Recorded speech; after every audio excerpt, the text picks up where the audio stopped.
நேயர்கள் அனைவருக்கும் வணக்கம். சக்தி ஜோதிடம் வழியாக உங்களை சந்திப்பது உங்கள் வழிகாட்டி ஜோதிடர் கண்ணன். கைரேகை கருத்துக்களை மிக எளிமையாக உங்கள் கையை பார்த்தவுடன் புரியும்படி கற்றுக் கொடுத்து கொண்டு வருகிறோம். பாருங்கள், பார்த்து பயன்பெறுங்கள். புதுசாக நம்ம சேனலை பார்க்குறவங்களாம் சப்ஸ்கிரைப் பண்ணிங்க, உங்கள் ஃப்ரெண்டுகளுக்கும் ஷேர் பண்ணி பயன்பெறுங்கள் என்று கூறி இன்றைய தலைப்பு என்னவென்றால் 3 கையில் காணும் மேடுகளும் பலன்களும் சூரிய மேடு சிறப்பு விளக்கம். இப்போ நம்ம கையில் காணப்படக்கூடிய மேடுகளை பற்றி நம்ம பார்த்துக்கிட்டு இருக்கோம். ஆல்ரெடி முன்னுரை முடிச்சிட்டோம். அதுக்கப்புறம் குருமேடு சனிமேடு முடிச்சிட்டோம். இன்னைக்கு சூரிய மேடு 3வது பகுதி. இப்போ நம்ம கையில் உள்ள ஒரு மனிதனுடைய குணாதிசயங்களை தெரிஞ்சுக்கணும்னா இந்த மேடுகள் எவ்வாறு உயர்வாக இருக்குது. ஒவ்வொரு மேடும் இப்போ 9 மேடு இருக்குது நம்ம கையில். நவ கிரகங்களுக்கும் ஒரு மேடு ஒதுக்கப்பட்டுள்ளது. அந்த மேட்டில் எந்த மேடு உயர்வாக இருக்கோ அந்த மேட்டோட குணாச்சாரம் அதிகமாக இருக்கும். ஒரு சில பேருக்கு எல்லா மேடுமே உயர்வாக இருக்கும். அவங்களுக்கு எந்த குறையுமே இல்லாமல் இருப்பதற்கு வாய்ப்பு உண்டு. இப்போ ஒரு இன்ட்ரோடக்ஷன் முதல்ல எல்லா மேட்டை பற்றியும் ஒரு 2 வரி சொல்லிடுறேன். அதுக்கப்புறம் நம்ம சூரிய மேட்டை பற்றி பார்ப்போம்.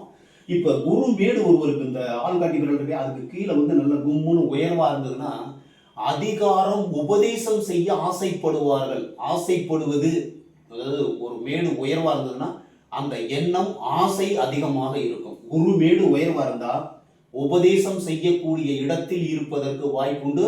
ஒரு அதிகார தோரணையாக இருப்பார்கள். குருனாவே உபதேசம் ஞாபகம் வச்சுங்க. அதே மாதிரி சனினாவே வேலை, சம்பாத்தியம், லாபம், வருமானம் இதிலேயே கண்ணும் கருத்துமாக இருப்பார்கள். வேலைக்கு விதி ரேகை, சனிமேட்டுக்கு வரக்கூடிய விதி ரேகையும் உங்களுடைய கர்மாவின் அடிப்படையில் உங்களுடைய வேலை, தொழில், வருமானம், சம்பாத்தியத்தை குறிக்கக்கூடியது அப்படின்னு நம்ம தெரிஞ்சுக்கணும். அதுக்கு அடுத்தது மோதிர விரல் அதுக்கு கீழே இருக்கிறது சூரிய மேடு, 3வது மேடு. இந்த சூரிய மேடு நம்ம மோதிரம் போடுறோம். அப்ப அது ஒரு அரச கிரகம்.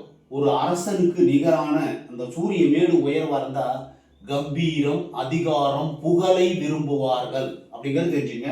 புதன் மேடு ஒரு வியாபாரம், பேச்சு திறமை, எது செய்யணும்னாலும் காரியத்தோட செயலாற்றக்கூடிய நபராக இருப்பார்கள். செல்வந்தராகி விடுவார்கள். புதன் மேடு உயர்வா இருந்ததுன்னா வியாபாரியாக இருப்பார்கள். எதுக்கு எடுத்தாலும் வியாபாரம் பேசுவாங்க.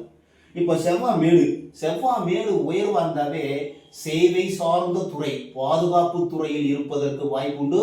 மக்களை பாதுகாக்கக்கூடியவர்கள் இவர்களாக இருப்பார்கள். 5ஆம் நம்பர் செவ்வாய். 6ஆம் நம்பர் சந்திரமேடு ஒருவருக்கு உயர்வா இருந்தா மனம் நல்லா இருக்கும். கதை, கவிதை, கட்டுரை, கற்பனை, பிரயாணத்தில் ஈடுபடுவார்கள். நல்ல சந்தோஷமான வாழ்க்கை. மனதை பொறுத்து மனசுல இந்த சந்திரமேட்டில் ஏதாவது நல்லா இருந்ததுன்னா பிரச்சனை இல்லை, சரியில்லைன்னா அதுல பிரச்சனை, மனநோய் வருவதற்கு வாய்ப்பு உண்டு. இப்ப அதுக்கு அடுத்து 7வது சுக்கிரமேடு. நம்ம கையில பாதி அளவு இருக்கிறது சுக்கிரமேடு தான். இந்த சுக்கிரமேடு ஒருவருக்கு உயர்வா இருந்தா காதல், இன்பம், சந்தோஷம், உடல் இன்பம் இதை குறிக்கக்கூடியவர் சுக்கிர பகவான். ஆசைப்பட்டது எல்லாமே கிடைக்கணும்னா சுக்கிரன் நல்லா இருக்கும் சார். வாழ்க்கையினுடைய பெரும் பகுதி கெடுதல்கள் நடப்பது இந்த சுக்கிரமேட்டை பார்த்து தான் கண்டுபிடிக்கணும். அதை நம்ம சுக்கிரன் மேட்டு பலன் வரும்போது நம்ம பார்ப்போம். அதுக்கு அடுத்தது 8வது பகுதி ராகு மேடு. ராகு திடீர்னு நல்லதும் பண்ணுவார், கெட்டதும் பண்ணுவார். அந்த உள்ளங்கையை பார்க்கணும். உயர்வா இருக்கா அப்படின்னா ராகு நல்லது செய்ய போறான்னு அர்த்தம். உள்ளங்கை பள்ளமா இருந்ததுன்னா அதுல ஏதாவது கெடுதலான குறிகள் இருக்கும்போது கெடுதல் நடப்பதற்கு வாய்ப்பு உண்டு. 9ஆம் இடம் கேது மேடு. கேது பகவான் வாழ்க்கையின் இறப்பு, சொர்க்கம், நரகம் இந்த மாதிரி இதுல உள்ளவர். அதே மாதிரி அந்த இதை காண்பிக்கக்கூடியவர் கேது பகவான். ஆன்மீக எண்ணம் உண்டா அப்படிங்கிறத காண்பிக்கக்கூடியவர். பூர்வீக நலபலம், சொத்து பத்து இருக்குமா அப்படின்னா அந்த கேது மேட்டை பத்தி வாழ்க்கையின் முடிவு எவ்வாறு இருக்கும் என்பதை காண்பிக்கக்கூடியது கேது மேடு. இப்போ எல்லா மேட்டையும் ஒரு இன்ட்ரெஸ்ட் பார்த்துட்டோம். இப்போ 1, 2 பார்த்துட்டோம். இப்போ 3வது பகுதி மோதிரம் போடக்கூடிய சூரிய மேட்டை பற்றி பார்க்க போகிறோம். நம்ம எல்லாம் 5 விரல் இருந்தாலும் ஒரு சில பேர் 5 விரலையும் மோதிரம் போடுறாங்க, அது வேற விஷயம். குறிப்பாக எல்லாருமே மோதிரம் போடுறது மோதிர விரல் தான் போடுறோம். அது ஏன்னா சூரியன் அரச கிரகம். ஒரு அரசருக்கு நிகரான அந்த மேடு உயர்வா இருந்ததுன்னா அரசருக்கு நிகரான ஒரு கம்பீரம், ஒரு தோற்ற பொழிவு, ஒரு நல்ல சிறப்பான ஒரு குணம் இருக்கும்.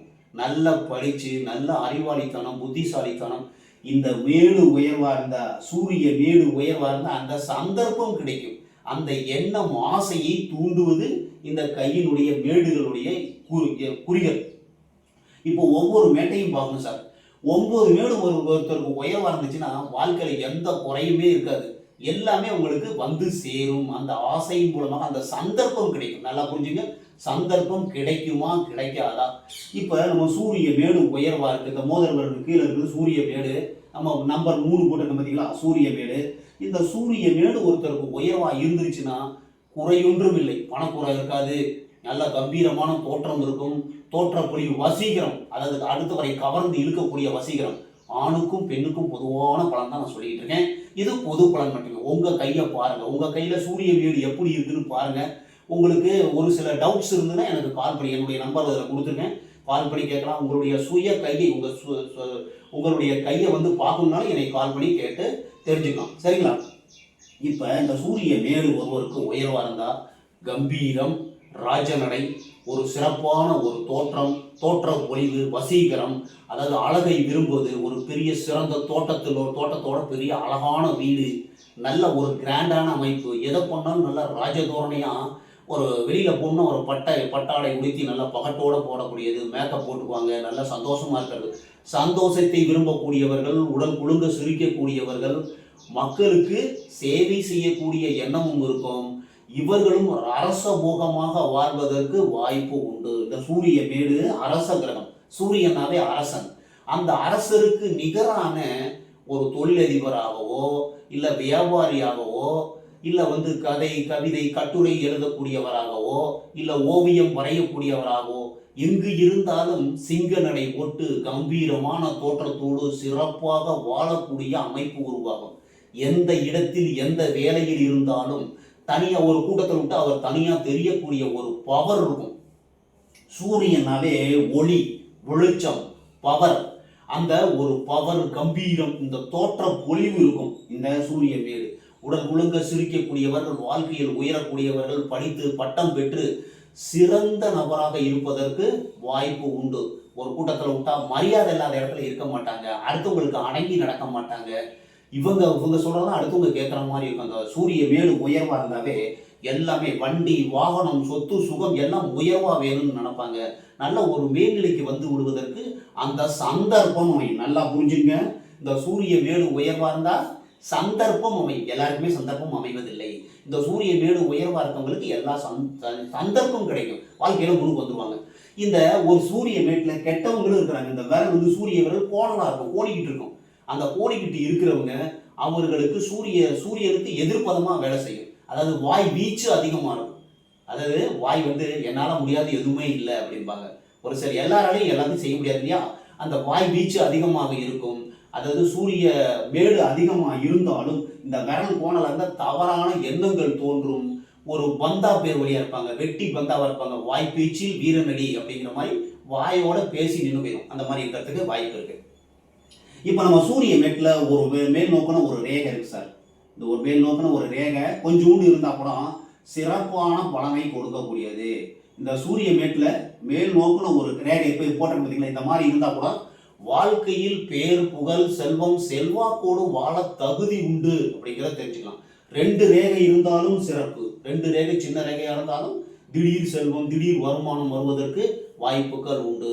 இதில் ஒரு கருப்பு புள்ளி இருக்கு சார். இந்த கருப்பு புள்ளி இருந்ததுனாவே நம்ம எச்சரிக்கையாக இருக்கணும். சூரிய மேட்டில் கருப்பு புள்ளி இருந்தால் உங்களுடைய அரசியல்வாதியாக இருந்தால் அந்த அரசியல் வாழ்க்கை அந்த பதவி பறிபோகும், வேலை பறிபோகும், தொழிலில் நஷ்டம் வரும், சங்கடம், அசிங்கம், அவமானம் ஏற்படும். புகழ், சூரியனாவே புகழுக்கு களங்கம் ஏற்படுத்தக்கூடியது இந்த அந்த புள்ளி மறைகிற வரைக்கும் அந்த மாதிரி இருக்கிறதுக்கு வாய்ப்பு இருக்கு.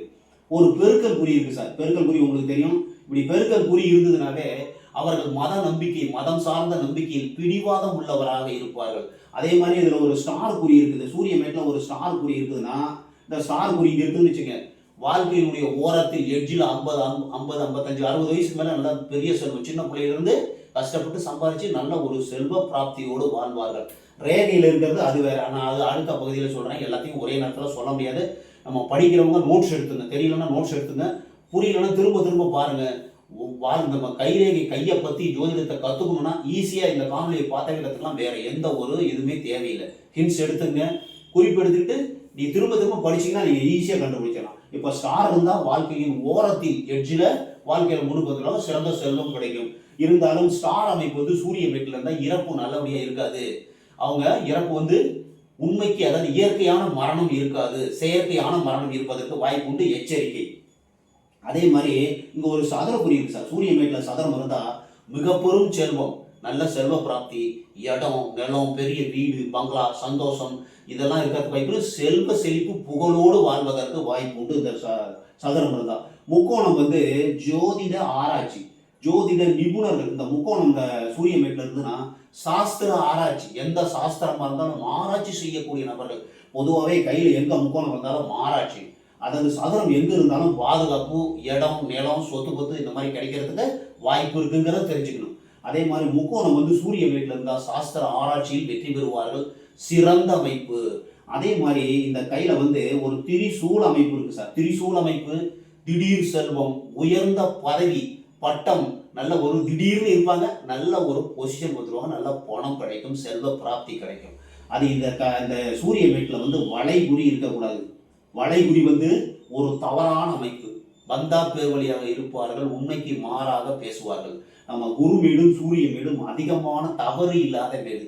எந்த குறி இருந்தாலும் தவறு நல்லதுதான் நிறைய நடக்கும். அதே மாதிரி ஒரு வட்டக்குறி இருந்ததுன்னா புகழோடு செல்வம், பெரும் புகழ், இதெல்லாம் இந்த வேற அமைப்பு. வட்டக்குறினா இந்த சூரிய வீட்டில் காணப்படாது. அப்படி இருந்ததுன்னா நீங்கள் உலக அளவில் பேசும் பொருளாக, பேசப்படக்கூடிய நபராக, செல்வத்தில் உயர்ந்தவராக இருப்பீர்கள்.